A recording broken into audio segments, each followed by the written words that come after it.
Let's ask a question and get a channeled message.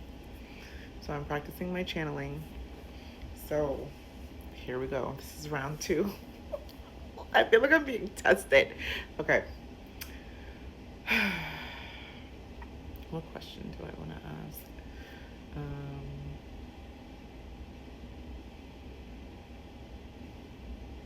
I wish you all would comment questions. Maybe you have. I didn't post the last video, so maybe you eventually will. But yeah, start asking questions that you want an answer to, and then I will channel the message directly for you. I think that would be great for me to be able to develop my skills and abilities even more.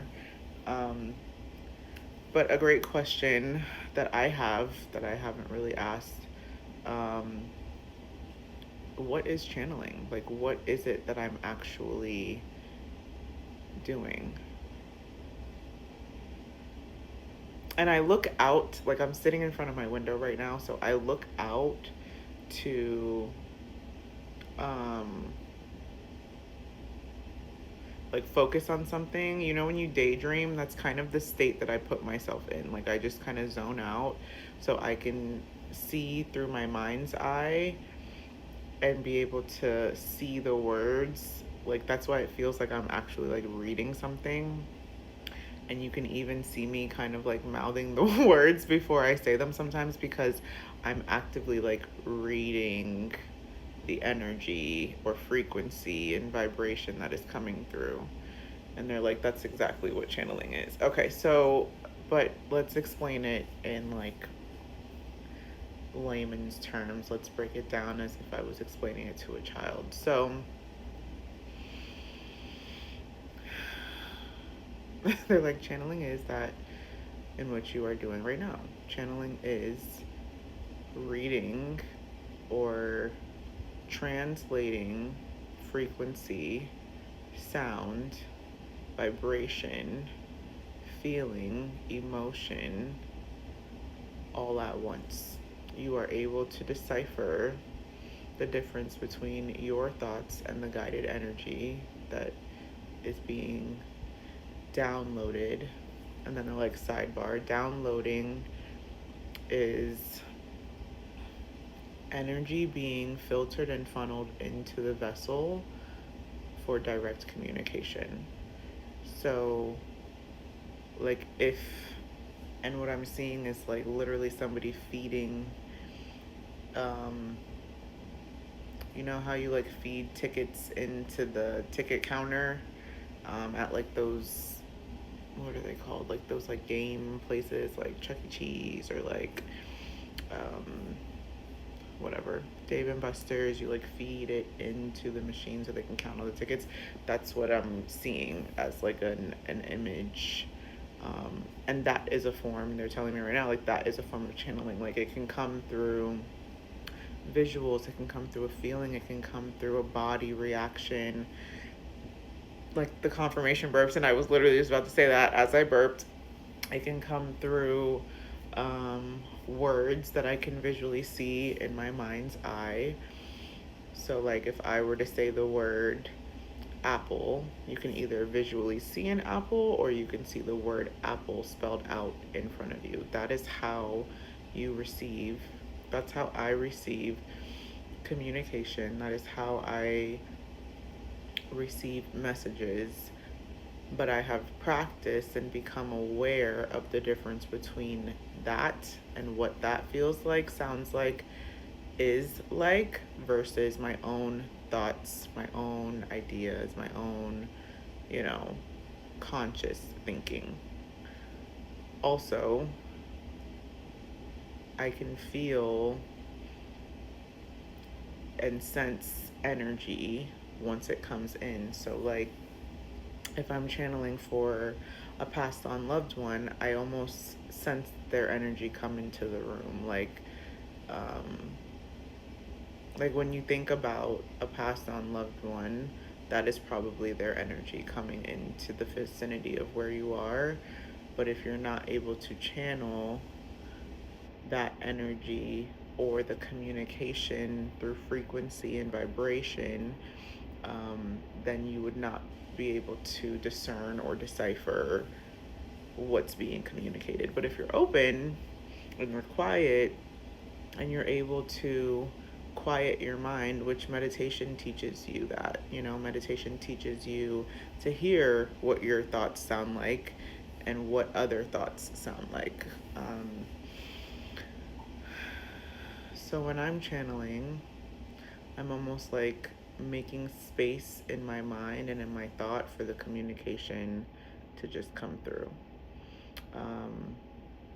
I'm not like going in a seance and like they're showing me like what people show in the movies of like people like, going crazy and things like that. It's not like that. It's literally just like I'm doing it right now. Like, is this scary? No, it's not really scary. So I don't know why it's portrayed like that. I think what I'm being told is that it's portrayed like that for a sense of control over the fears that we have when it comes to spirituality. It is portrayed like that to dismay. What does dismay mean? Hold on. I don't know what dismay means. But to like keep, to prevent is the other word, okay? To prevent people from trying, from being curious, from being open to anything that is outside of themselves. I'm hearing like bigger collective.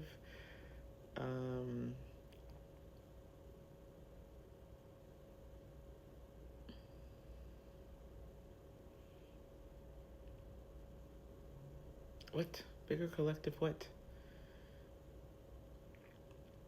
A bigger collective, a mass of people with gifts and abilities is more detrimental to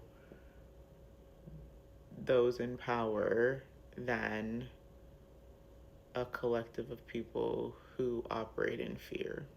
Yeah, no, that's true. Because that's true about everything. That's true about like everything. That's true about money. That's true about spirituality, even in church. And that was why I was kind of like getting confused, because sometimes they throw 3 different things at me at one time and I'm like trying to catch them all. But it's like people always say, don't question God. If I didn't ask God questions and question God, I wouldn't even be in a space where I could have the conversations and commune with God in the ways that I do. So it's out of fear, and fear creates space for control. It's just like when, if something has happened to you and then somebody tells you that they're going to go do something similar, you're like, oh no, don't do it because this happened to me and blah, blah, blah. And all that is you projecting your fears upon them to sway and shift their perspective or their desire, which in essence is you indirectly controlling them, whether you're consciously aware of it or not. But conscious manipulation is real, and it happens in more ways than you could even imagine. So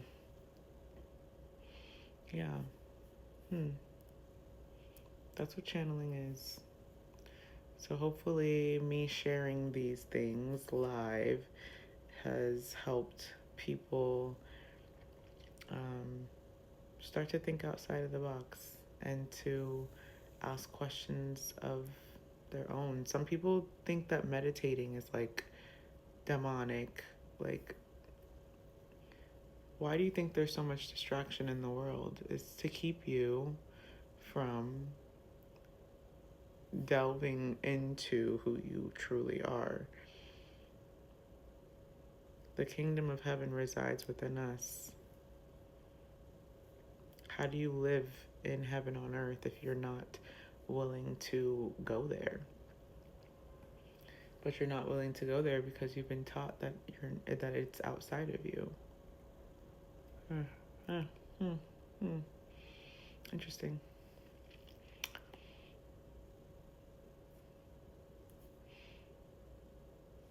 Leave me your thoughts below. I'm curious as to what you think.